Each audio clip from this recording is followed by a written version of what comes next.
Hello, and welcome to the Bold Leadership Stories Show, where we talk about experiences shaping exceptional lives. And I put a banner up at the beginning talking about solo growth AI diagnostic that I've got. And if you're a small business, professional, expert, early stage founder or CEO, and you're experiencing that revenue yo yo, where one month it's really good, the next month it's not, and you don't know why. Or maybe you've got prospects that are ghosting you. They start out being interested and all of a sudden they disappear. They don't answer calls or texts or nothing. They just vaporize. We used to call it turtling. And or you're finding that you're spending way too much time in the sales and marketing activity, and you think your time is better spent elsewhere, but you really can't afford not to be there. Well, I fix all that. So take this diagnostic, just download it, go to go.sologrowth-ai.com/diagnostic.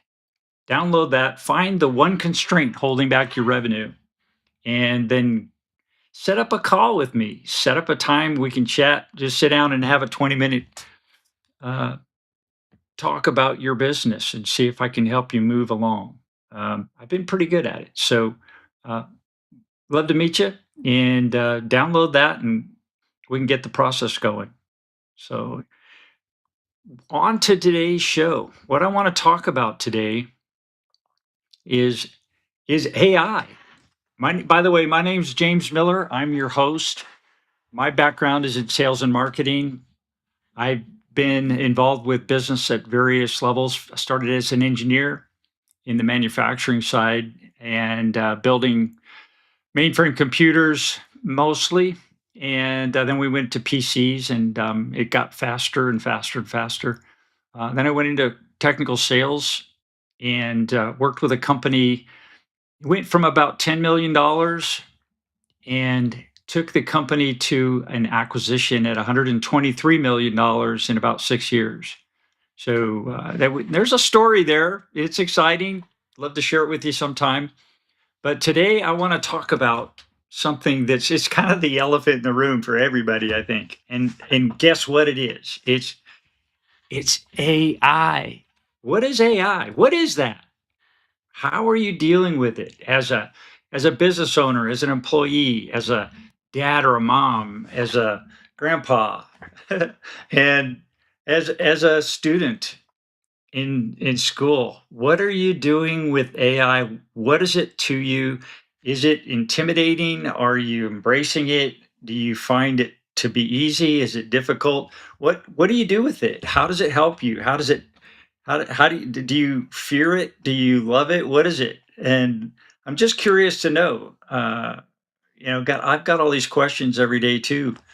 I'm starting to dig in. I'm really embracing it and working to make it a tool that I can use to make me a better human. And I'm finding that I'm making progress. I'm making progress, and it's intimidating sometimes because you ask it to do something like read a big article that's 150 pages. And within 5 seconds, it comes back and goes, "Brrp, here's what it is, here's what it does, here's my synopsis, here's what I think you should do with it." And it's like, there's no way. And then I asked it to help teach me a subject. And it came back with a great outline with information to read. And I'm going through it, and it's taking me hours to go through this content and learn it, which is normal. But what's kind of scary is that the AI program could do what I'm trying to do. It takes me hours. It does in seconds, and it does a better job. And I'll probably only remember maybe 10% of what I read, even though I'm investing all that time. And it's like, wow, how do you deal with this? What is it that we're making here for us that we can actually benefit from and everybody use? So it's an amazing tool. It's an amazing time we live in. I'm excited to be here. I hope you are too. And all the wonderful implications of what we've got in our hands. It's right now very inexpensive. I have a hunch that those prices are going to go up soon.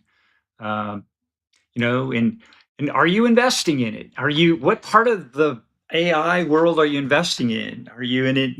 Do you have a stake in Nvidia? Do you have a stake in the software programs? Do you have a stake in um, you know the memory side?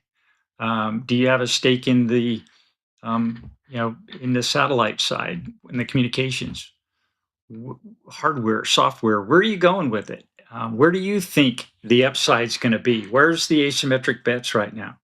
I like to think I'm a value investor. So I try to find investments that I can pay a little bit for and that have a big upside. And it's a risky area, but I'm in it for the long game, do a lot of research up front. And before I place a bet, and make a purchase of some stock, and I don't move it around a lot. I just buy it and hold it, and I've had good success so far with that. But it's exciting. There's ups and downs and sideways, and the news cycle's always uh, you never know what's going to happen the next day. And so it keeps you on your toes. I find the four principles that I've learned to manage my health: diet, exercise, stress management, and sleep.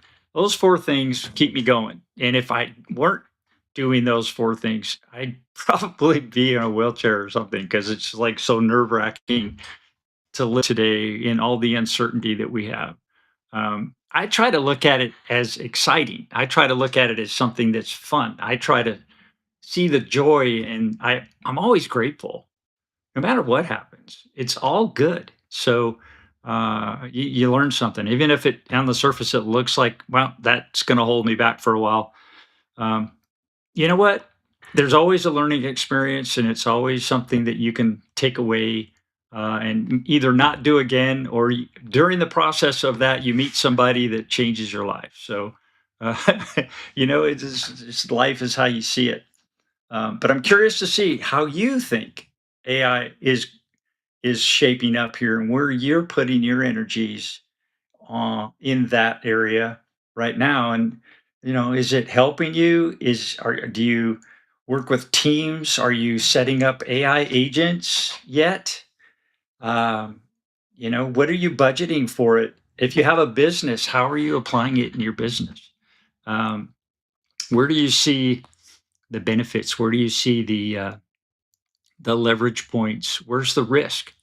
I started using AI a while back. A couple months ago, I hired actually an AI assistant, and I've never had an assistant before. So it's like, well, I don't know what to do with this thing. So it started telling me, yeah, I can do this, I can do that, and we'll build all these things and get it going. And I started to, okay, okay, okay, and I put money into different tools. And about a month into it, I was like a week behind where I started because it didn't perform. It didn't do what it said it could do, and it took a lot more time, which are tokens, which cost money. So I was dumping money. It's like an old slot machine. Just it stops and you say, "Oh, you got to put more money in." So you put more money in the slot, and it goes for a while longer. And but you know what? I gotta blame me for that because I just didn't know what I was doing. The learning curve was very steep for me, but and I guess I could say that was a bad experience. But was it? Because I learned a lot, and it was the money that I put into it was, I think, an investment in my education. The money and time that I put in, and now I'm building all kinds of fun stuff. In fact, this diagnostic that I've got, that I'll put up the banner here for it. This but diagnostic I built, or actually AI helped build, and if you go through it, you'll see it's actually really good. It's based on my design, but it created this look and feel. It's an HTML code, and I don't know anything about HTML code. I can't even say it, but it's amazing. So I encourage you just to go take a look at it. Go to go.sologrowth-ai.com/test diagnostic and check it out. And if you want to download the diagnostic and take it, if you're a business owner, professional, expert of some kind, or early stage founder, CEO, maybe somewhere around, between 20,000 and $100,000 a month in revenue. Uh, Boy, this could really help you. So take a look at it, check it out. It'll help you find that one constraint holding back your revenue, and give you an opportunity to understand better what your sales and marketing teams are doing, or what you need to do to eliminate those monthly, up one month, down the next, or ghosting prospects, or spending way too much time in there on their sales and marketing, and be able to spend more time doing what you love to do, which is whatever your profession or expertise is, um, or doing things that CEOs do. I think the sales and marketing is something that should be, you know, delegated. Sales is important for the whole team, but uh, the actual benefit is creating an engine that's repeatable, predictable, and scalable. And that's what we do here. So take a look at it. Diagnostic, find the one constraint holding you back. Yeah, let's continue talking about AI. What is AI? How does it help you? What is it doing? I'd love to hear your comments. Looks like I've got some. Dan Altmaier, good to see Bold Leadership Stories back. Hey, Dan, how you doing, buddy? It's been a while. I'm getting back into this, so I want to, and I've got an action item that you gave me to connect with somebody. I don't remember who it was, but we got to reconnect because now I've got some momentum. I'm started my program back again. So yeah, let's reconnect. Love to see you chiming in here. Thank you.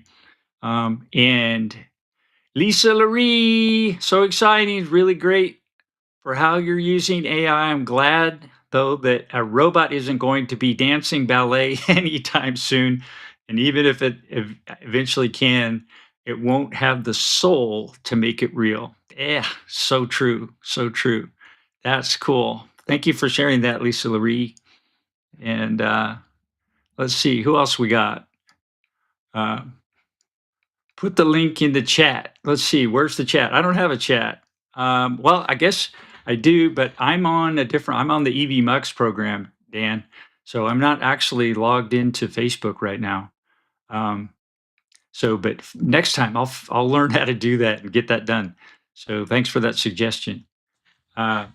So let's see, what else are we going to talk about with AI? I'm using it for helping me to learn things. I'm using it helping me with my analysis and assessments. I use it now to help me with finding connections. Yeah, I've got a program where I put all my connections into an AI brain, and it knows all the different connections that are between people, and so I can ask it who knows who, and it can give me some insight as to how to help people connect, and that's given me some advantages because I like helping people, and so it's helping me to kind of figure out who to connect with who or whom, and it's fun to see those things happen using that technology to actually help us to be better people, better humans. That's what I love about my experience with it. I'm not looking at it as a threat. I don't see it as something that's going to take over the world at any time soon. Um, I guess it could if we let it, but it's kind of up to us. So you got to think about what it is, what we're using it for, how and where we want to take it, um, and be really, intentional. I think that's the word I'm looking for. Is that word about intentional? Uh, so it's like, it's like any tool. You've got to use it responsibly, and it has tremendous power. And it's funny, I've been involved with many of these cycles where we back in the 80s we had computers. The personal computers came out, and the big hubbub was, oh, the world's of sales is going to disappear. There aren't going to be any more salespeople left, and then we started the cell phones, and then we started the internet came out way later. Um, in all these cycles, there's always been a nervousness about it, and that everybody's going to lose jobs. And you know what? That's never happened. People lose jobs, but they end up, most of them, figuring out a way to do even better than they were doing before. And I see that happening now. There's so many uh, new businesses starting. There's so many opportunities out there for creating new things, adding value somehow, being useful. That's what's exciting about this. So uh, let me know what you think. Put it in the comments. Um, I can't see. Let's see if I can find the Facebook. Um, I'm not on Facebook, so sorry about that. Next time. Uh, well, I think I'm about done. I don't know what else to talk about here. I was going to be uh, just kind of chatting about the AI stuff, and it's a challenge to stay on top of it, to be in the mix every day. It's interesting to me that I can use it to make something, and create an idea or ask a question, and it gives me an answer that I think is really good. It may not be perfect every time, but most of the time it's pretty darn good and usable, like 80% there. So, and the biggest constraint is how I ask it questions or how I tell it what I want. You have to be sometimes pretty specific, but it's a learning curve. So once you learn how to do that, it's sometimes an iterative process where you go in, you start something, you tell it what you want, it's not quite right, so you ask it to change it, and it just molds into something that actually works for you and you can use. So just be patient and learn it. Don't be intimidated, and things will work out just fine. Um, so, well, I'm going to sign off. Been yammering on here for long enough, and Dan, I hope to see you again. I'll connect with you again soon. I'll send you a text and we'll set up a call or something. I'd love to do that. So enjoy the rest of your day, and we'll talk to you next time. See ya.